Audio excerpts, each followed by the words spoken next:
Հայաստան վերադարձած գերիներից Վիգեն Էյուլջեքչյանի կինը Լինդա Էյուլջեքչյանը ABC մեդիայի հեռախոսազանգից է տեղեկացել, որ ամուսնուն ազատել են գերությունից։ Վագիվ Խաչատրյանի դուստրը Վերան ընկերուհու հեռախոսազանգից է իմացել։ Փաստացի, գերիների հարազատներից որևէ մեկին չեն տեղեկացրել իրենց հարազատի վերադարձի մասին։ Բոլորի պես Նիկոլ Փաշինյանի գրառումից են իմացել։ Ինձ թվում է իշխանությունները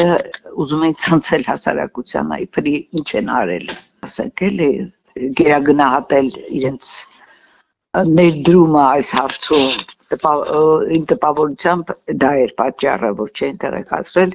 բայց ասենք ոնց կարելի է չտեղեկացնել այդ մարդկանց։ Իրավապաշտպան Ժաննա Ալեքսանյանը գերիների ընտանիքներին չտեղեկացնելը կապում է իշխանության անուշադրության հետ։ Ըստ նրա պարզապես պակասում է պետական հոգացությունը։ Այստեղ չկա որևէ անվտանգային կամ իրավական հարց։ Այստեղ հանրությանը պետք չէր պատրաստվել, հանրությանը նրանք ուզում էին ցնցել մշտապես պետության, հոգացության, ուշադրության ներքո։